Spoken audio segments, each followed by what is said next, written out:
Muchos creen que la ciencia es la creación de un grupo de iluminados encerrados en sus laboratorios, lejos de la vida real. Yo creo que es todo lo contrario. Nos chocamos a cada paso con el resultado de la investigación científica, con la búsqueda transformada en conocimiento. Esa búsqueda obsesiva y apasionada tiene escenarios, lugares, territorios. Me propongo demostrar que la ciencia argentina es una fuente inagotable de oportunidades, pero por sobre todo, me propongo demostrar que nuestro país es territorio de ciencia.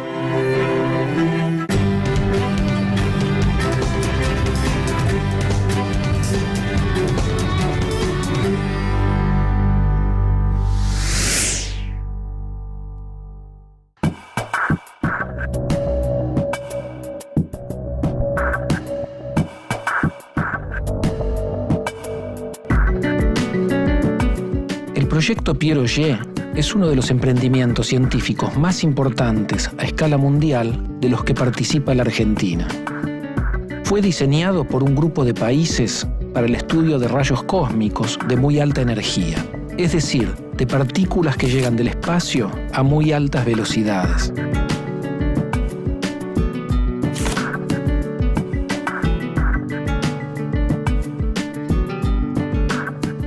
No se sabe dónde se originan y son todavía un misterio para los científicos. Este proyecto ayudará a los físicos a descifrar algunos procesos vinculados al origen del universo. Para los científicos argentinos, además, es la oportunidad de acceder a instrumentos que están fuera de la capacidad tecnológica y de financiamiento de nuestro país. Cuando los rayos cósmicos ingresan en la atmósfera, se descomponen y generan una especie de lluvia de partículas subatómicas de distinto tipo. Este fenómeno se conoce como chubasco cósmico. El primero en detectarlo fue el científico francés Pierre-Victor Auger en 1938. Los rayos cósmicos son partículas que llegan, que no sabemos exactamente de dónde, pero llegan a la Tierra. Nosotros en la superficie de la Tierra podemos detectar directamente estos rayos cósmicos. En general no se puede observar directamente los rayos cósmicos. Y lo que se observa es nada más que como reacciones que se pasan de rayo cósmico con la atmósfera. Esto genera muchas partículas y a estas llamamos partículas secundarias. Estas partículas pueden todavía generar más reacciones en la atmósfera y nosotros lo que buscamos es detectar este subproducto, digamos así, de estas interacciones. Lo que llamamos partículas secundarias pueden ser muones, piones, hay electrones, hay positrones, hay gamma.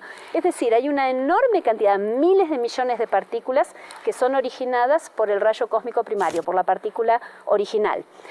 Eso sucede todo el tiempo. Ahora mismo estamos siendo atravesados por los muones que llegan por miles de millones a la Tierra, se producen todo el tiempo, son más masivos que el electrón, de manera que atraviesan todo lo que encuentran. Las partículas que llamamos rayos cósmicos, que son protones, núcleos de hierro, todavía esa respuesta no la podemos dar, no sabemos qué partículas son, llegan a la Tierra desde que la Tierra existe. En noviembre de 1995, la UNESCO declaró a la Argentina como sede sur de este proyecto.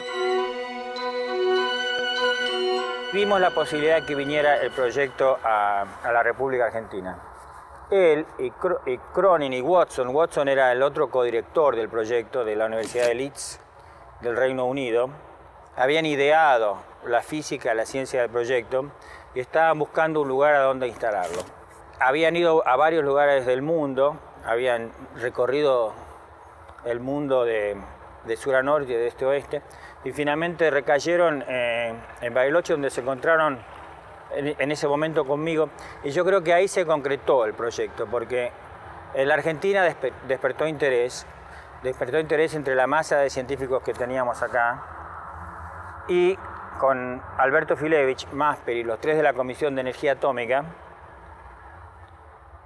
fuimos los forjadores locales del proyecto.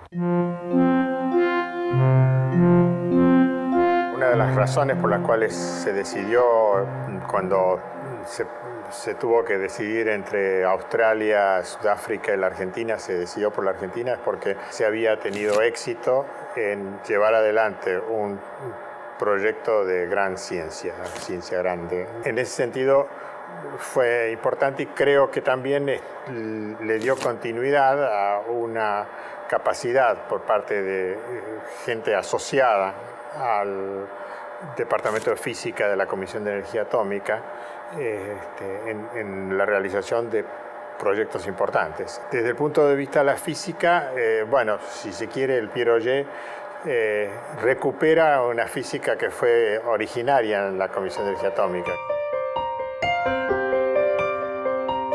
El desafío para los científicos es comprender por qué y cómo, en algún lugar del universo, pudo haberse conformado un acelerador de partículas cósmico.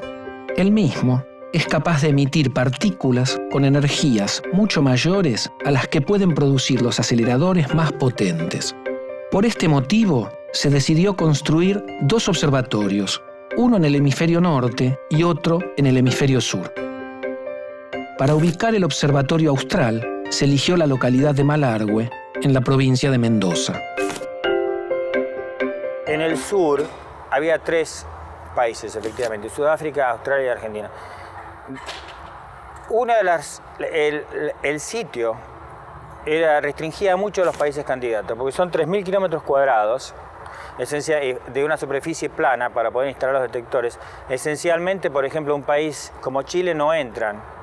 O sea, tiene que tener 60 kilómetros, 60 por 50, 60 por 60. Aparte tiene que haber poca polución lumínica producida por el hombre. Tiene que haber cierto nivel de infraestructura porque uno quiere construir un observatorio en la frontera de la tecnología. Por otro lado, no tiene que haber mucha masa humana porque produce efectivamente la polución de la atmósfera.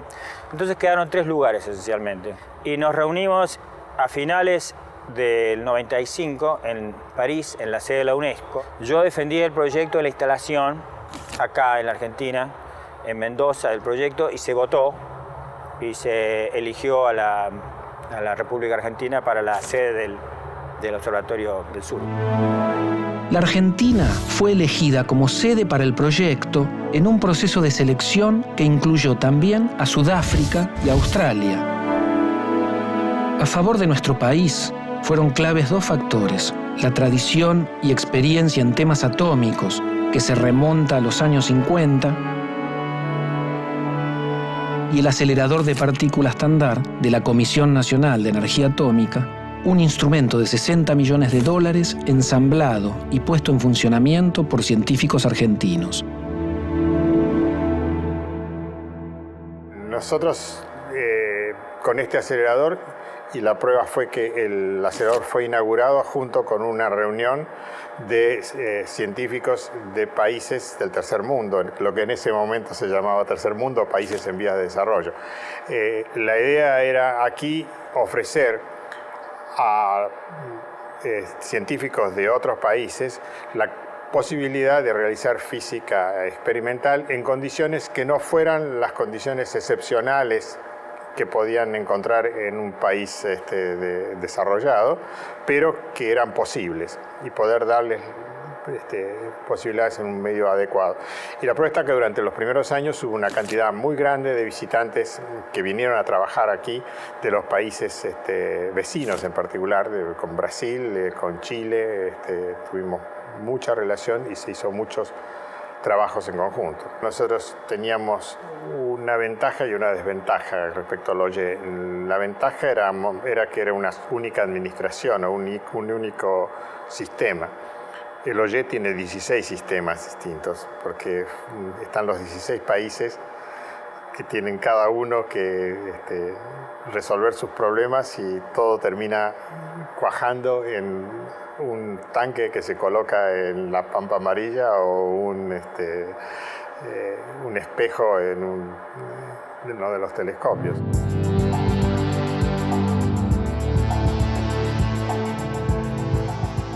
Además de la experiencia argentina en temas atómicos, la inserción de nuestro país en el programa Pieroyer está directamente ligada a la política de la década del 90. A comienzos de 1995, el presidente Menem concedió una entrevista al Premio Nobel de Física James Cronin, quien iba a ser el director del proyecto. Menem le ofreció a Cronin todo el apoyo para que el proyecto Y se concretara y tuviera como sede la Argentina. La política exterior definida por la administración del presidente Menem, de alineamiento con Estados Unidos, creó un marco adecuado para que el gobierno aceptara invertir $15 millones en un proyecto científico. En realidad surge, supongo yo, en la mente de James Cronin, que es quien primero comenzó con la idea de hacer este proyecto, este megaproyecto. Él tenía una idea, bueno, se asoció con otra gente que lo fue guiando sobre qué era lo que tenía que hacer. Yo comencé a trabajar en OYE en el 96, cuando estaba haciendo mi tesis de licenciatura en el laboratorio de Tandar, en Buenos Aires, en la Comisión de Energía Atómica. Y en ese momento, si yo no recuerdo mal, creo que una semana después de que yo comenzara a trabajar, se hizo una reunión en la sede de la UNESCO en París, y ahí se decidió que Argentina iba a ser la sede para el Observatorio del Sur. Argentina competía en ese momento con Australia y con Sudáfrica. Y bueno, un poco por las condiciones de los lugares que proponía Argentina, todavía no estaba decidido totalmente que iba a ser Malargüe, sino que había varias alternativas, pero sobre todo por la cantidad y la calidad de los científicos argentinos que había en ese momento ya involucrados en el proyecto, se decidió por Argentina y se descartaron las otras dos opciones. En Sudáfrica no había directamente gente que trabajara en el proyecto. En Australia había un solo grupo que todavía está con nosotros, está trabajando. Así que bueno, por una cuestión de peso científico también se decidió que fuera en Argentina. Un poco después, internamente se decidió que iba a ser Malargüe. Las razones son muchas. Desde el punto de vista científico tenemos, bueno, el hecho de que los tanques tengan que ocupar una superficie muy grande y lo más plana posible, hacen que, bueno, nos haga falta una meseta.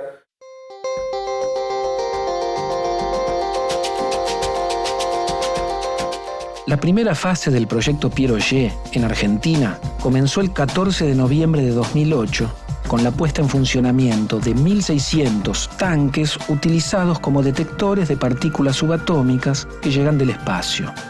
Estos tanques están distribuidos en una superficie de 3.000 kilómetros cuadrados más 4 detectores de fluorescencia. La planta está ubicada a 1.400 metros de altura sobre el nivel del mar.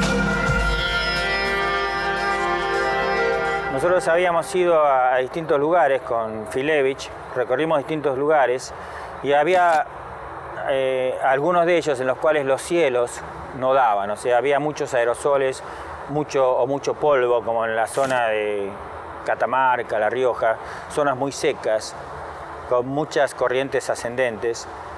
Y definitivamente uno necesita tener cielos muy limpios para poder instalar telescopios. Y la otra condición era, como hay que instalar tanques, detectores de superficie que tienen 12.000 litros de agua, 12 toneladas, hay que transportar el agua a campo traviesa y por lo tanto tiene que ser plano, porque lo contrario no se puede hacer simplemente.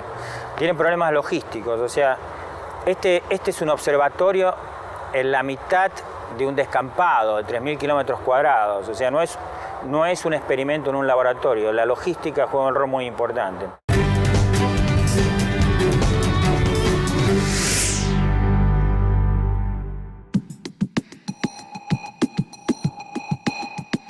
La construcción del observatorio involucró una gran cantidad de personal e implicó un despliegue de equipamiento y una logística inédita en el país.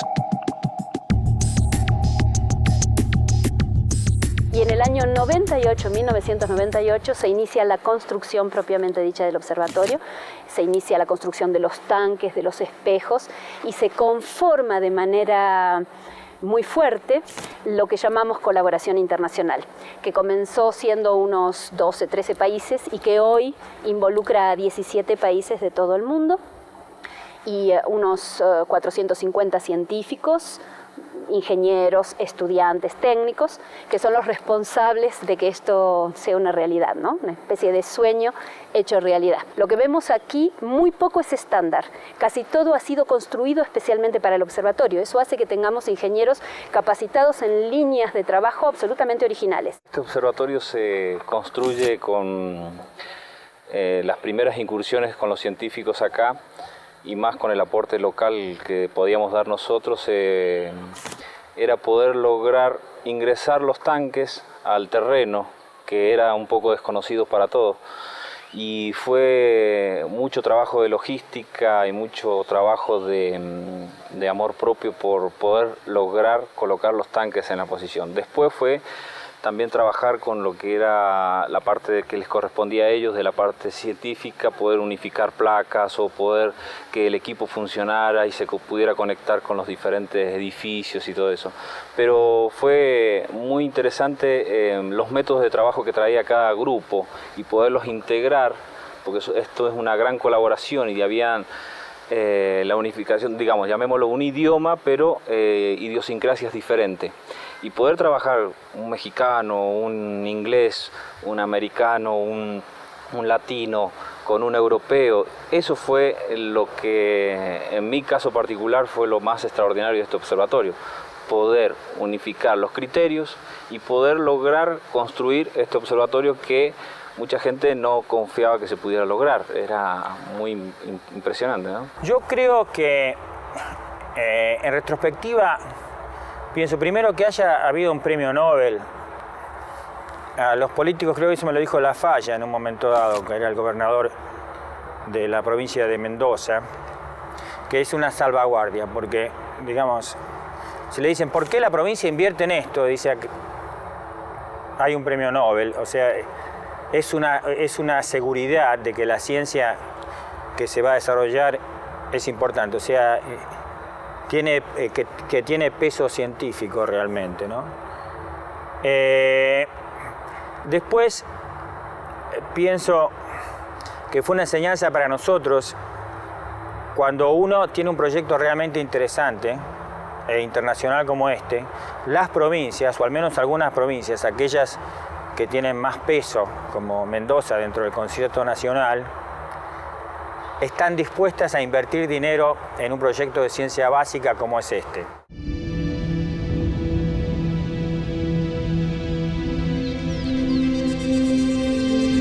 El observatorio de Malargüe es mixto, ya que la influencia de los rayos cósmicos puede captarse de distintas maneras. De manera directa, mediante los detectores que llamamos tanques, y de forma indirecta, a través de los fenómenos de fluorescencia.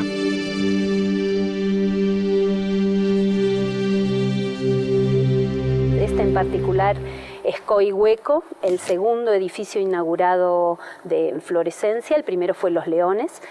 Dentro de estos edificios hay 6 telescopios que observan la atmósfera en noches oscuras y sin luna, de manera conjunta con la observación de los tanques. Esto hace al observatorio un observatorio híbrido. Se observa el mismo fenómeno, el fenómeno que produce el rayo cósmico primario, una partícula que llega desde el cosmos, en algunos casos de lugares que podemos saber cuáles son y en la mayor parte de los casos no sabemos de dónde viene.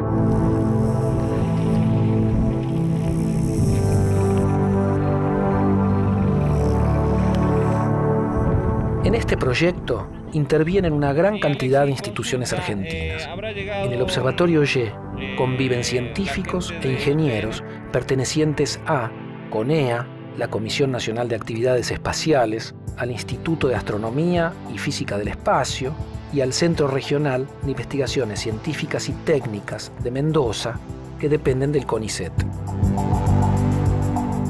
Para mí es un logro enorme. Probablemente lo soñaba en 1998, es un sueño hecho realidad. Creo que las personas, los científicos, nos basamos en ese tipo de cosas. Tenemos ideas que no sabemos si se van a poder concretar o si se van a concretar, cuán exitosas van a ser. El tema es que este proyecto en particular enseña que muchas veces hay que tirarse a la pileta porque tenemos capacidad, tenemos el recurso humano para hacerlos, para hacer lo que queramos hacer, y la evidencia de eso es justamente el Observatorio Piaget, un megaproyecto de ciencias, el proyecto de ciencias más grande de la República Argentina y probablemente del mundo en este momento, en el campo de la física. Un sueño hecho realidad, tal vez no haya sido solo un sueño, sino que es el esfuerzo de un montón de personas trabajando juntas. Mucha gente no puede ni creer que esto se haya hecho. El proyecto Piaget es considerado de primera importancia a nivel mundial. Los físicos y astrónomos que trabajan en estos temas intentan comprender la fuente de emisión de los rayos cósmicos. ¿Cuál es el origen de las partículas resultantes de los rayos cósmicos? ¿Por qué traen tanta energía? ¿De dónde provienen? Esas son las preguntas que buscan responderse los científicos.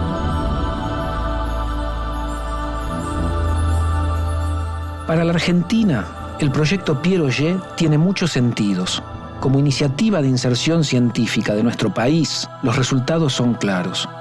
Involucra a más de 200 científicos y técnicos de 17 países.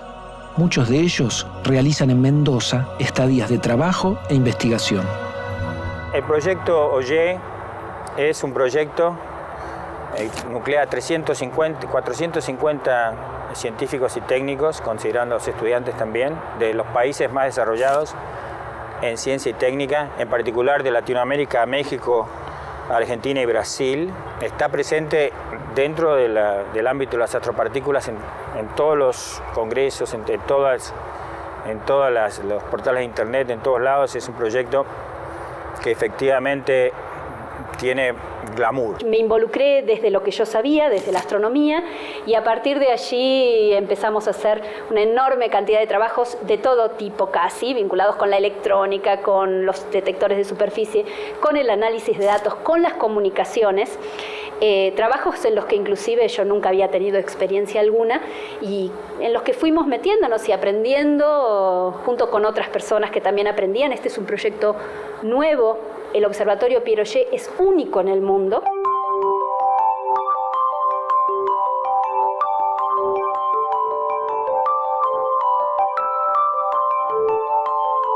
Durante la instalación del observatorio, se desarrollaron capacidades tecnológicas que el país no poseía. Participaron en este proceso científicos, ingenieros, técnicos, estudiantes avanzados y también empresas argentinas. Creo que los argentinos somos muy creativos, por ahí no nos damos cuenta, o nos damos cuenta a medias solamente. Ese tipo de cosas que hemos visto en estos 10 años, con gente trabajando en distintos temas, muchos temas conectados al final, y con todo funcionando, creo que es un logro absolutamente increíble para un grupo de personas que han trabajado durante 10 años, que han conseguido este observatorio único en el mundo, que han conseguido que todo funcionara, que esté produciendo datos, que esté produciendo resultados impactantes. Para mí es un logro enorme. Más allá del impacto científico, el proyecto Piaget es un desafío para la superación de una de las debilidades mayores de nuestro país: la capacidad de consensuar proyectos entre políticos, empresarios y científicos, de integrar capacidades heterogéneas y de avanzar sobre el desarrollo de sistemas tecnológicos complejos. En todos estos aspectos, el proyecto Piaget es una prueba que nuestro país está superando.